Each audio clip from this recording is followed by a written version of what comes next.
Hello friends, मेरा नाम मधु है।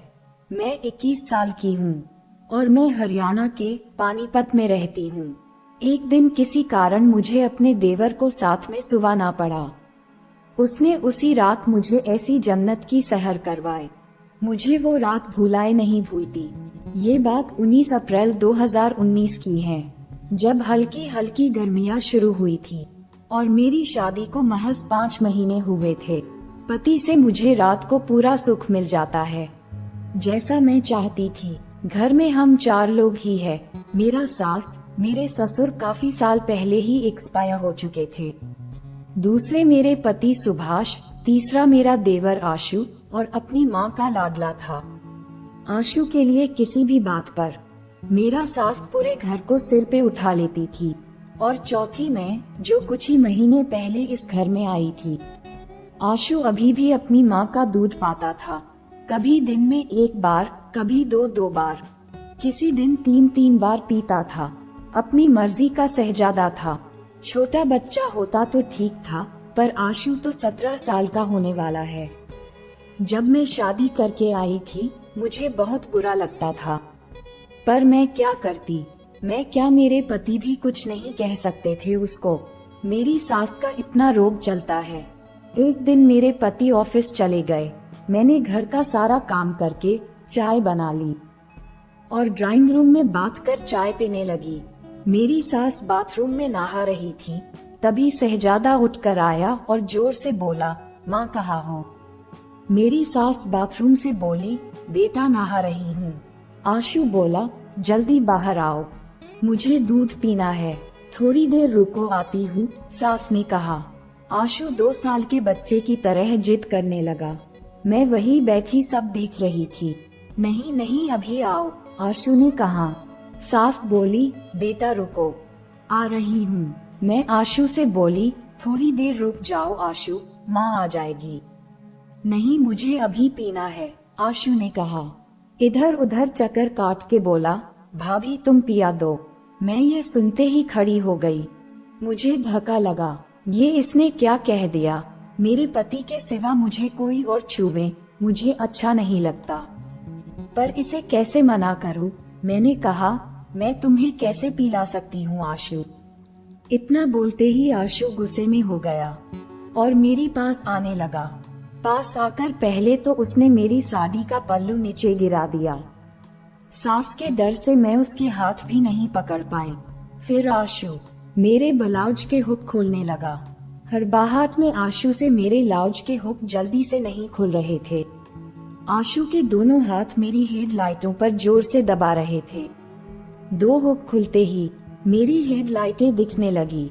जैसे ही आशु मेरा तीसरा हुक खोलने लगा, तभी मेरी सास बाथरूम से बाहर आ गई। सास जोर से बोली, आशु क्या कर रहा है? माँ, मैं भाभी से दूध पी रहा हूँ, आशु ने कहा। सास बोली, बेटा वो तेरी माँ नहीं है, आ मैं तुझे पिलाती हूँ। फिर मेरी सास आशु को अपने बेडरूम में ले गई। मैं धड़ाम से सोफे पे गिरी। अगर थोड़ी देर और मांझी नहीं तो मेरा ब्लाउज खुलने वाला था। डर के मारे मेरी सांसें रुक गई थी। आज तो मेरा पति व्रता का धर्म खत्म होने वाला था। सोफे पे पड़े पड़े कुछ देर बाद याद आया, मेरा ब्लाउज तो खुला ही है। मैंने पहले ब्लाउज के हुक बंद किए, फिर साड़ी को ठीक किया। सारा दिन आशु वाली हरकत दिमाग में घूमती रही। मूड चेंज करने के लिए मैंने अपना पसंदीदा गाना सुना और आप भी सुनाती हूँ। लबों की मुस्कुराहट हो, जिंदगी की आहट हो, मेरी दिल लगी तुम ही तो हो।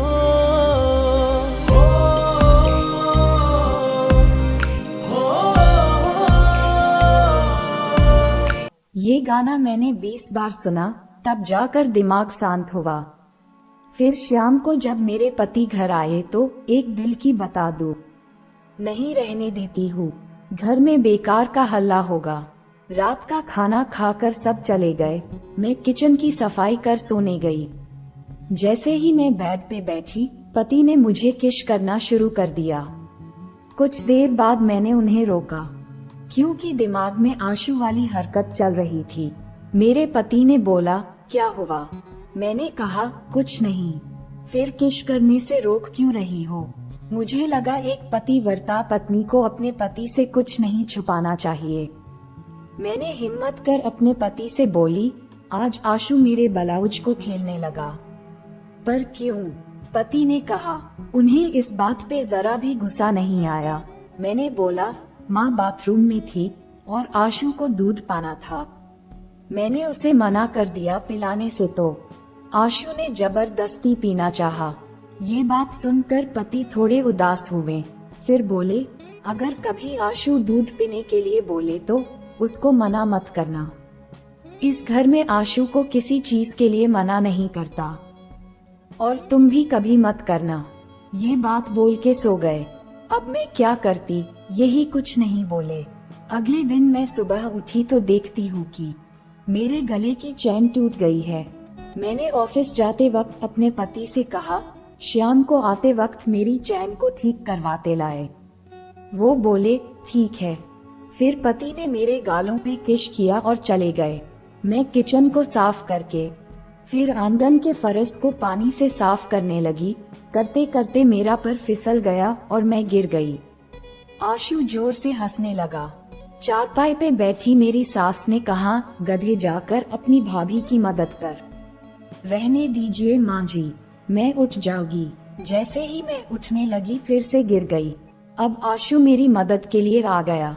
आशु ने मुझे गोद में उठा लिया, जैसे हीरो हीरोइन को उठाता है। मैं तो हैरान रह गई। आशु ने मुझे सास के पास बैठाया। मैंने मेरी सास से कहा, मैं तो आशु को अभी भी बच्चा समझती थी, ये तो पूरा मर्द है। आशु बोला, भाभी, मैं अभी भी माँ का दूध पीता हूँ, इसलिए अंदर से मर्द हूँ। फिर अपनी माँ से बोला, माँ दूध पिलाओ ना। मेरी सास ने मेरे सामने ही अपना सूट हटा के आशु को दूध पिलाने लगी। आशु जोर से दूध पी रहा था, जैसे भैंस का बच्चा पीता है। ये देख के मैंने सोचा, कल अगर आशु मुझसे दूध पीता और मुझे दूध तो आना नहीं था, ये तो मेरी हेडलाइटों को बुरी तरह खा जाता। मैंने फैसला किया कि आज के बाद आशु से दूर रहना होगा। मेरी सास का आशु के प्रति प्यार देखकर मुझे बड़ी हैरत होती है। माँ बेटे का ऐसा प्यार मैंने कभी नहीं देखा। रात को खाना खाने के बाद आशु और मेरी सास सोने चले गए। किचन की खिड़की खोल के मैंने अपने पति से कहा, सुभाष आप चलो, मैं बर्तन साफ करके आती हूँ। सुभाष चला गया और अचानक से वापस आकर मुझे पीछे से बाहों में भर चैन देना चाहते थे। पति के छूते ही मेरी लंबी सिसकियां निकलने लगी। मेरी सिसकियां देखकर पति ने मेरी चेन वहीं रख दी और मुझे उठाकर बेडरूम में ले गए, और हम दोनों ने वो सब किया जो एक शादीशुदा जोड़े को भूख होती है। सुबह मैं एक नई ताजगी से उठी और पति के लिए लंच बनाने लगी। जब पति ऑफिस जाने लगे तो मैंने उनसे कहा, आज शाम को मेरी चैन लेते आना। वो तो मैंने रात को किचन में रखी थी। हमने किचन में जाकर देखी तो चैन वह नहीं थी। हम दोनों घबरा गए और माँ जी से पूछा कि कहीं उन्होंने तो नहीं उठाई। माँ जी बोली, नहीं बेटा। हम सब सोचने लगे चैन कहाँ गई। तभी आशु बोला, कहीं रात को कोई चोर तो नहीं उठा ले गया। सुभाष और मेरी सास पुलिस स्टेशन गए कंप्लेंट लिखवाने। कंप्लेंट लिखवाने के बाद सुभाष ऑफिस चले गए और मेरी सास वापस घर आ गई 10 बजे तक। मैंने सास से कहा, माँ जी कुछ पता चला चैन का? नहीं बेटा, अभी तो कंप्लेंट लिखवाई है, तफ्तीश करेंगे, तब जाकर कुछ पता चलेगा। सास कहाँ? आशु बोला, पुलिस अपने आप ढूंढ लाएगी, चिंता मत करो। करीब 1 बजे के आसपास हम तीनों द ड्राइंग रूम में बैठे थे। तभी इंस्पेक्टर साहब अपने 2 हवालदारों के साथ आए और मेरी सास से बोले, देखिए बहन जी, बात अभी हम ही तक है। अगर चेन घर के किसी मेंबर के पास मिली तो बड़ी बदनामी होगी। बढ़िया रहेगा आप आपस में तलाशी कर ले। फिर इंस्पेक्टर साहब की गर्दन मेरी तरफ घूमी। मेरी सास ने जवाब दिया, इंस्पेक्टर साहब मेरी तरफ देखिए, ये मेरा घर है, किसी कोठे वाली का नहीं। इंस्पेक्टर को बात सीधी सीने में लगी। अच्छा जी, मैं तफ्तीश करता हूँ, ये कह के चले गए। रात को 9 बजे मेरे पति घर आए और बोले, माँ जल्दी चलो। इंस्पेक्टर ने मुझे फोन किया था और हमें स्टेशन बुलाया है। मेरी सास और पति जाने लगे तो मेरी सास ने कहा, अगर हम ज्यादा देर हो जाए तो आशु तू अपनी भाभी के कमरे में सो जाना। ठीक है माँ, आशु कहाँ? और दोनों चले गए। 11 बज गए, दोनों अभी तक वापस नहीं आए थे। रोज की तरह मैं अपनी नाइटी बदलकर अपने बेड पे बैठ गई और आशु तो उनका इंतजार करके मेरे पास ही सो गया। कुछ देर बाद मुझे भी नींद आने लगी और एक तरफ मुंह करके मैं भी सो गई। सोने के कुछ देर बाद आशु ने मेरे पीछे से अपना एक पैर मेरे ऊपर रख लिया। मेरे शरीर में कर्ज सा दौड़ा और मेरी आंख खुल गई। ऐसा कर्ज तो मुझे मेरी शादी की पहली वाली रात भी नहीं लगा था। आशु को कैसे बोलूं कि वो अपना पैर हटा ले। फिर आशु ने अपना एक हाथ और ऊपर रख लिया।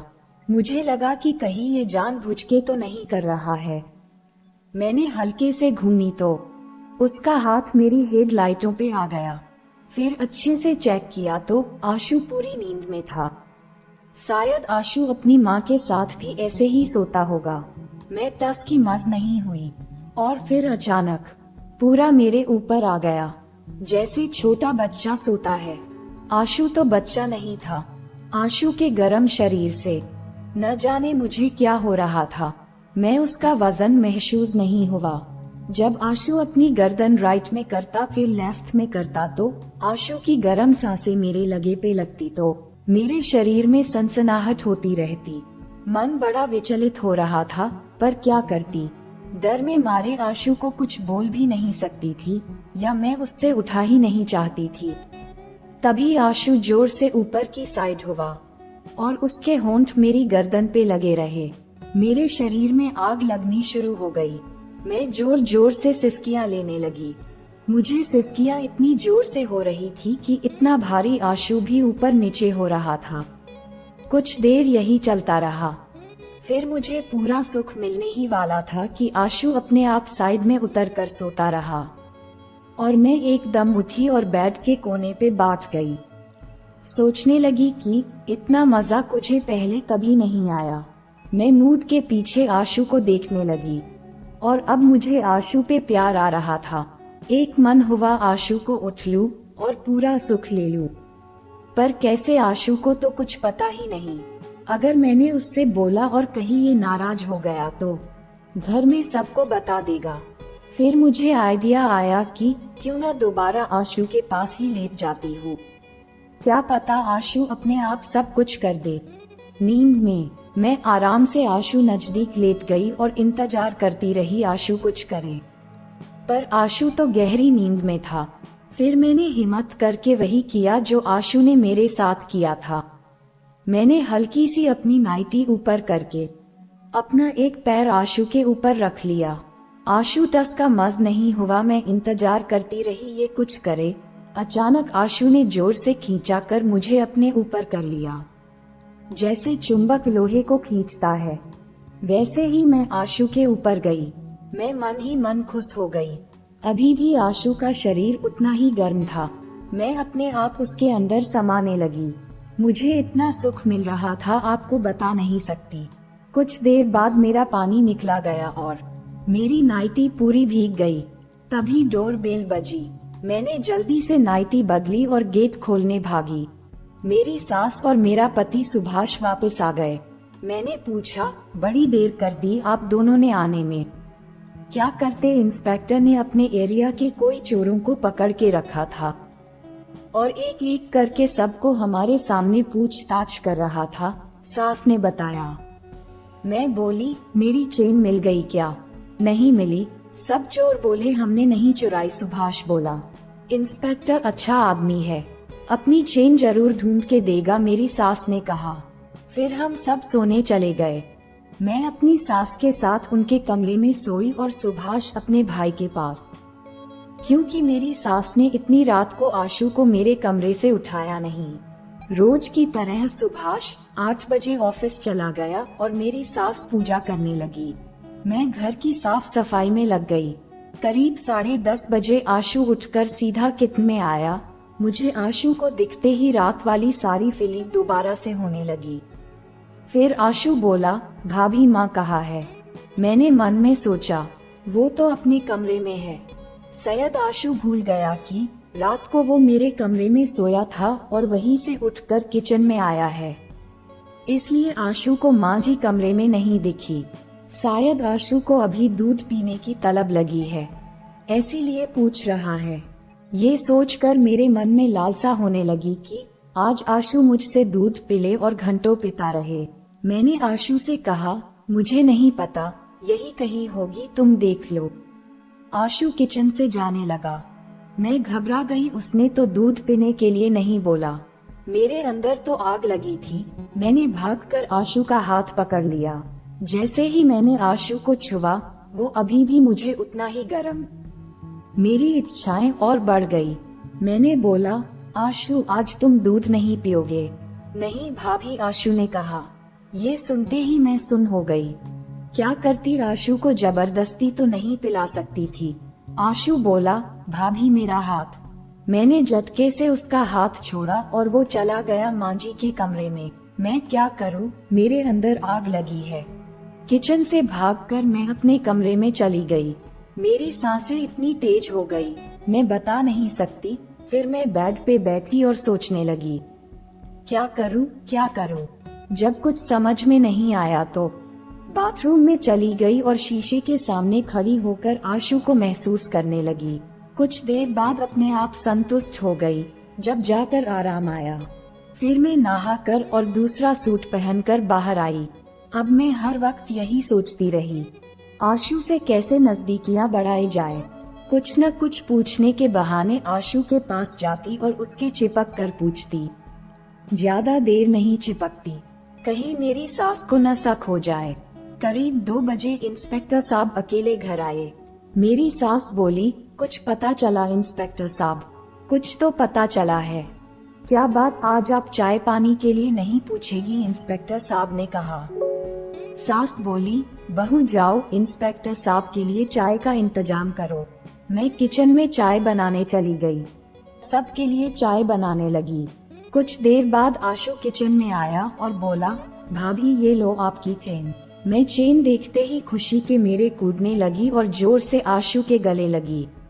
मैं गले लगे लगे बोली, आशु मुझे तो लगा था चेन मुझे दोबारा नहीं मिलेगी।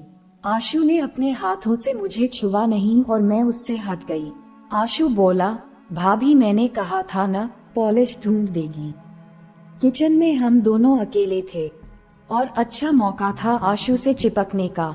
फिर मैंने आशु के हाथ पकड़ के अपनी कमर पे रख और आंखों में आंखें डालकर बोली, आशु तुम्हें यकीन था, मुझे नहीं। मैं उसके होठों के इतने पास थी और मानी मन सोच रही थी कि आशु अभी किश कर दे। आशु बोला, भाभी बाहर इंस्पेक्टर साहब चाय का इंतजार कर रहे हैं।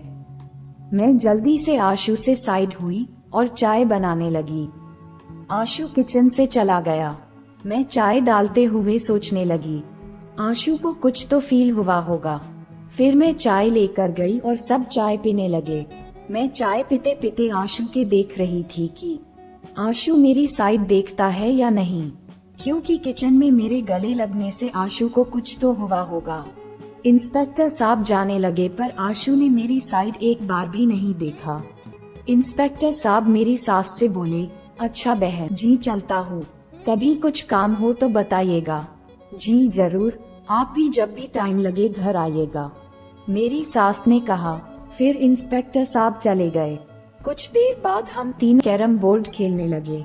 खेलते खेलते मैंने देखा कि मेरी सास के गले पे दुपट्टा नहीं है और मैंने भी अपना दुपट्टा उतर के साइड में रख दिया और आगे को झुककर खेलने लगी, ताकि आशु की नजर मेरी हेडलाइटों पे पड़े और उससे वो सब दिखे जो मैं दिखाना चाहती हूँ। आशु बीच बीच में गले के नीचे तो देख रहा था, पर उसे कुछ हो रहा था ये पता नहीं। मेरे पति सुभाष के घर आने तक मैं बिना दुपट्टे के फिरती रही। जब सुभाष को पता चला हमारी चेन वापस मिल गई है, इस खुशी मारे सुभाष जल्दी सोने की बोलने लगा। मुझे लगा कल की रात तो सारी स्टेशन में निकल गई और सब अपने अपने कमरे में सोने चले गए। हम दोनों जैसे ही कमरे में पहुँचे, सुभाष मेरे इतनी जोर से चिपका जैसे कई सालों का भूखा हो। फिर सुभाष ने गुल्ली डंडे का खेल भी खेला, पर मैंने अपनी साइड में कुछ नहीं किया। सुभाष अकेला ही लगा रहा। मैं तो बस आंसू की आग के जल रही हूँ। थोड़ी देर बाद फिर सुभाष ने गुल्ली डंडा खेलना शुरू कर दिया और थक कर सो गया। आज मैं पहली बार सुभाष के साथ सोकर खुश नहीं थी। दिल में आशु के नाम आग लगी है। कुछ दिन यही सब चलता रहा और आशु से थोड़ी नजदीकियां बढ़ गई है। अब वो मुझे गोद में उठाने लगा है। जब मेरी सास इधर उधर होती है तो मैं उससे लिपट जाती हूँ और अपनी इच्छाएं पूरी कर लेती हूँ। बस मुझे थोड़ा सा डर है मेरी सास का। अगर पहला कदम एक बार आशु उठा ले तो किसी को कुछ नहीं पता चलेगा। कहीं अगर मैंने उठाया और आशु ने बता दिया तो यही डर है। मैं दिन में बैठी बैठी सोच रही थी कि एक रात मुझे और आशु को साथ सोने का मौका मिल जाए बस। तभी मेरे पति सुभाष ऑफिस से वापस आ गए। मैंने कहा सब ठीक है, आप इतनी जल्दी ऑफिस से आ गए। सुभाष ने कुछ नहीं बताया और बोला माँ कहाँ है। मैंने कहा माँ जी तो अपने कमरे हैं। हम दोनों उनके कमरे में गए और सुभाष ने घर आने का कारण बताया। माँ आज ऑफिस इंस्पेक्टर साहब का फोन आया था और मुझे बोले मैं आज आपके घर आ रहा हूँ, अगर आप भी घर पे मिल जाते तो अच्छा होता। मेरी सास बोली ऐसी क्या बात हो गई भाई, कुछ नहीं होगा, जब वो आ जाएंगे तब बता देंगे, आशु ने कहा। थोड़ी देर बाद इंस्पेक्टर साहब आ गए, साथ में उनके फैमिली भी थे। हम सब ने साथ में बात कर चाय पी। फिर बात शुरू हुई कि सुभाष को क्यों जल्दी ऑफिस से आना पड़ा। इंस्पेक्टर साहब ने कहा बहन जी अगर आपको एतराज न हो तो मैं अपनी बेटी की शादी आपके छोटे बेटे करना चाहता हूँ। ये सुनते ही मैं हैरान हो गई। अच्छा इसीलिए अपनी बेटी और बीवी के साथ आए हैं इंस्पेक्टर साहब। अभी तो आशु की उम्र छोटी है और अभी से शादी की बात। मेरी सास बोली ये तो अच्छी बात है, मुझे तो इतराज नहीं है। तुम क्या कहते हो सुभाष, ये तो खुशी की बात है। अब तो अपना आशु घोड़ी चढ़ेगा। किसी दिन शुभ मुहूर्त देखकर इनकी शादी कर देते हैं। ये बोलकर इंस्पेक्टर साहब चले गए। मैं मेरी सास के सामने कुछ नहीं बोली। रात को जब हम दोनों सोने लगे तो मैंने सुभाष से कहा आपने मना क्यों नहीं किया आशु की शादी के लिए, अभी तो उसकी उम्र छोटी है शादी के लिए। सुभाष बोला मुझे वो बात आज भी याद है जिस दिन आशु ने तुमसे दूध पीने की कही थी। अब वो बड़ा हो रहा है, न जाने किसी दिन आशु तुमसे ऐसी चीज मांग ले और तुम दे न पाओ। ये कहकर सो गए। इससे कहते हैं फूटी किस्मत। जब मेरे पास टाइम था तब मैं आशु से दूर रहती थी। अब मैं आशु के पास जा रही हूँ तो मेरे पास टाइम ही नहीं है। एक बार भी नहीं आशु का सुख भोग पाए। अब न जाने कभी ऐसा हो पाएगा। दोस्तों आपको ये कहानी कैसी लगी मुझे कमेंट करके जरूर बताएं। वीडियो को लाइक करें। धन्यवाद।